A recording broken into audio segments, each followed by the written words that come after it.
नमस्कार, स्वागत है आपका डी फोकस में। मैं हूं प्रियंका। आप सभी जानते हैं कि जब से कोरोना काल शुरू हुआ है, सबसे ज़्यादा प्रभावित होने वाला क्षेत्र है एजुकेशन। बच्चों की एजुकेशन पर इसे बहुत ही प्रभाव पड़ा है। आप सभी जानते हैं कि जो ऑफलाइन क्लासेस थे उसकी जगह ऑनलाइन क्लासेस ने ले ली थी। 2 साल हमने बच्चों ने ऑनलाइन क्लासेस की है। इसके अलावा भी जो टीचर्स थे वो घर से ही ऑनलाइन क्लासेस कुछ टीचर्स करते थे, कुछ टीचर्स स्कूल में आके ऑनलाइन क्लासेस करते थे। और ये जो प्रोसेस रहा, इसमें टीचर्स ने भी कई कुछ नया सीखा, कई कई चीज़ें नई सीखी, और साथ ही बच्चों ने भी कई कुछ चीज़ें नई की। साथ ही स्कूल के डायरेक्टर्स, चाहे प्रिंसिपल हो चाहे कोई भी हो, सभी ने कुछ ना कुछ नया ज़रूर सीखा है। लेकिन जो कोरोना काल अभी गया है, लॉकडाउन जो गया है, उससे प्रभावित भी ज़रूर कहीं ना कहीं एजुकेशन सिस्टम हुआ है और स्कूल्स भी प्रभावित हुए हैं। अभी मैं हूँ बोकारो पब्लिक स्कूल सेक्टर 3 में, और मेरे साथ मौजूद है एकेडमिक डायरेक्टर सुधा शेखर जी। सुधा शेखर जी, आपका बहुत बहुत स्वागत है। Thank you. आपने हमारे साथ सुधा शेखर जी मौजूद है, जिनसे हम जानेंगे कि जो एजुकेशन सिस्टम था ये पूरे जो कोरोना काल में किस तरह से बीता है, इन्होंने क्या कुछ नया सीखा है और बोकारो पब्लिक स्कूल क्या कुछ नया कर रहा है। सुधा जी, सबसे पहले हमें बताइए कि बोकारो पब्लिक स्कूल स्कूल खुलने के बाद, ऑफलाइन क्लासेस शुरू होने के बाद क्या क्या परिवर्तन हुए बोकारो पब्लिक स्कूल में? ऑफलाइन क्लासेस शुरू होने के बाद पहले तो बच्चों को एडप्ट, आखिर इतने साल बाद 2 साल वो दूर रहे क्लासरूम एजुकेशन से, तो उनको थोड़ी दिक्कत हुई वापस उसमें लाने में। लेकिन हमारे टीचर्स ने काफ़ी मेहनत की और वो वापस बच्चों को इस क्लासरूम एजुकेशन में वापस ले आए हैं। वो जैसे पहले पढ़ते थे वैसे वापस वो आ गए हैं, मतलब सिस्टम में एक आ गए हैं और काफ़ी इंजॉय कर रहे हैं, क्योंकि बच्चों के बिना स्कूल कुछ नहीं है और बच्चे के ऑलराउंड डेवलपमेंट के लिए स्कूल आना बहुत ज़रूरी है, बहुत आवश्यक है। तो इसलिए उनको जो स्पोर्ट्स है, जो आर्ट्स एक्टिविटीज़ है, जो म्यूज़िक है, वो ऑनलाइन क्लासेस में संभव नहीं होता था। हम पढ़ा पाते थे पर उस तरह से एक एक बच्चों पे जो ध्यान हम क्लासरूम में देते हैं वो नहीं दे पाते थे। तो वो सारी चीज़ें वापस आ गई हैं, तो बच्चे भी खुश हैं, टीचर्स भी खुश हैं और स्कूल मैनेजमेंट भी काफ़ी खुश है इससे। आप प्राइमरी से लेकर लगभग 12 क्लास तक बच्चों को पढ़ाती हैं, तो जब ऑनलाइन क्लासेस चल रहे थे तो क्या क्या दिक्कतें सामने आई? सबसे बड़ी दिक्कतें आई बच्चों को जोड़ने की। बच्चे जुड़ते नहीं थे जल्दी, और उनके साथ साथ क्या होता था कि हमारे कई टीचर्स टेक्निकल सेवी नहीं थे, तो हमको उनको पहले काफ़ी ट्रेनिंग देनी पड़ी टीचर्स को, और फिर बच्चों को भी ट्रेनिंग देनी पड़ी। कई बार पेरेंट्स नहीं वहाँ पे ऑनलाइन आ पाते थे, तो उन पेरेंट्स को स्कूल बुलाया गया और उनको यहाँ पे ट्रेनिंग दी गई कि कैसे जुड़ना है, किस तरह जुड़ना है। जूम क्लासेस हो और भी जो भी जिन भी क्लासेस की से हम लोग जुड़ते थे बच्चों से, तो वो किया गया। उसी में हम लोग ने पेरेंट्स टीचर मीट भी किया, और बच्चों के इसके अलावा हमने एक ये किया था कि हम सिर्फ स्पेस नहीं छोड़ देते थे कि ऑनलाइन क्लासेस है, पढ़ा दिया, होमवर्क दे दिया और देख लिया। हम बच्चों की कॉपीज पेरेंट्स के थ्रू मंगवाते थे। जो भी होमवर्क होते थे या जो भी टेस्ट होता था, वो बच्चों के थ्रू हम लोग स्कूल, ये पेरेंट्स के थ्रू हम लोग स्कूल मंगवाते थे, और टीचर्स उसे करेक्ट करते थे, उसमें रिमार्क्स देते थे, और फिर वो कॉपी पेरेंट्स 2-3 दिन बाद आके वापस ले जाते थे। तो ये सारा चीज़ मतलब उसमें चेंजेस हमने अपने लाया था अपने इसमें एजुकेशन सिस्टम में। जैसा कि आपने जब बोकारो पब्लिक स्कूल का नींव रखा था, तो क्या आपने सोचा था कि अभी जब ये एजुकेशन हब बोकारो में, ये टॉप पब्लिक स्कूल्स में इसका नाम शुमार होगा? क्यों नहीं, ये सपना लेकर ही चले थे हम लोग। जब 1992 में ये स्कूल की नींव रखी गई थी, उस समय ही ये सपना था कि इस स्कूल को उस मुकाम तक पहुंचाया जाएगा, उस ऊंचाई तक पहुंचाया जाएगा।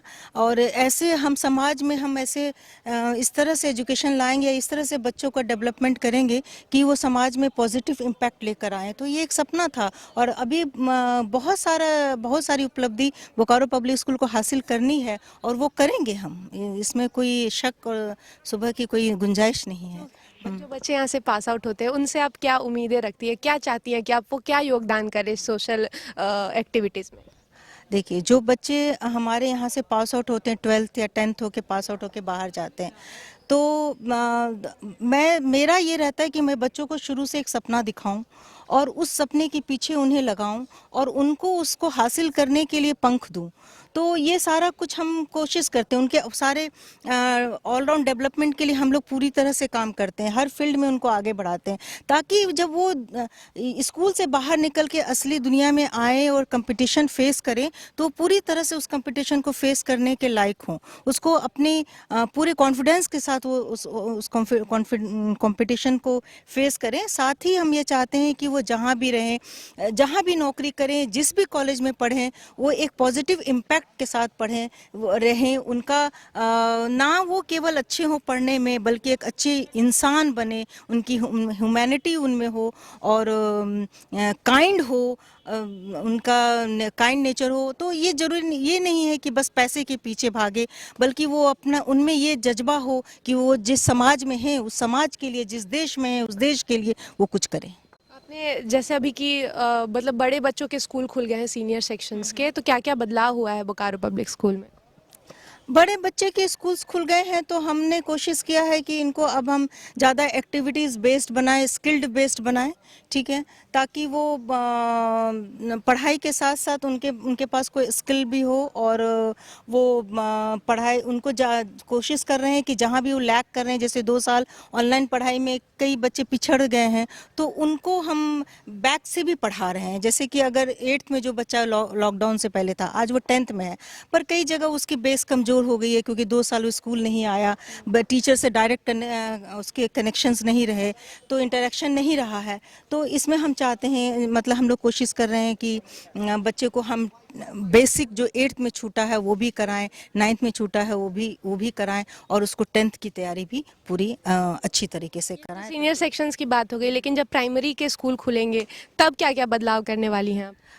प्राइमरीज जो खुलेंगे तो पहले भी हमारा स्कूल एक्टिविटीज़ बेस था, हम बच्चों से बहुत एक्टिविटीज़ कराते थे, हम उनको खेल के पढ़ाते थे, हम उनको एक्टिविटीज़ करके पढ़ाया करते थे, उसको ही हम और अच्छी तरह से करने की कोशिश करेंगे। जब लॉकडाउन आया, कोरोना काल आया, टीचर्स और बच्चों को इससे क्या मोरल लेसन्स मिले हैं? टीचर्स और बच्चों को ये मोरल लेसन मिले हैं कि लाइफ में कभी भी कोई भी अगर ऐसी अनहोनी चीज़ आ जाए जिसे पहले हमने कभी नहीं देखा है या पहले कभी फेस नहीं किया है, तो उसे घबराना नहीं चाहिए, ठीक है, उसको उतना ही चैलेंज के साथ फेस करना चाहिए और उसको एडप्ट करना चाहिए और उसके अनुसार ढलने की कोशिश करनी चाहिए। जो भी परिस्थिति हमको सामने उपलब्ध होती है उसके अनुसार हम बच्चों को भी ये ट्रेनिंग देते हैं कि आप ढलना चाहिए और टीचर्स को भी ये ट्रेनिंग है कि ढलना। जिस मोबाइल से हम बच्चों को हमेशा दूर करते थे, उन्हें डांटते थे, वही मोबाइल उनका साथी हो गया, वही उनके पढ़ने का जरिया बन गया।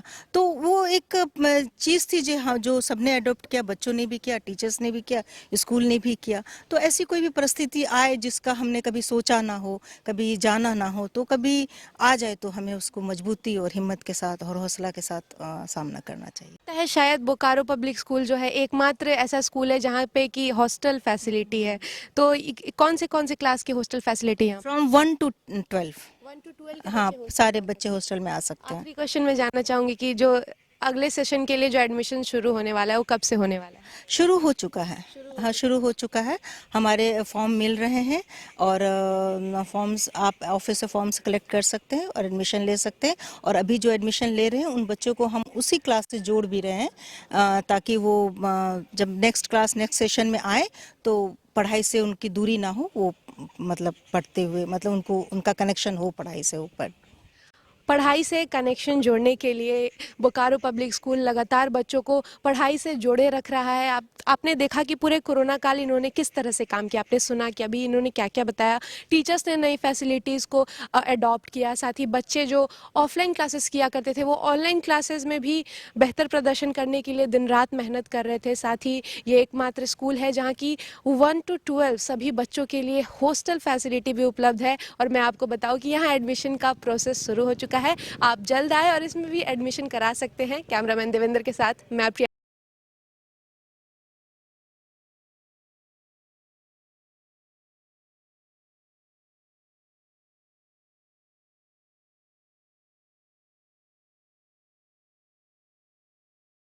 Sector 30 Bokaro steel city.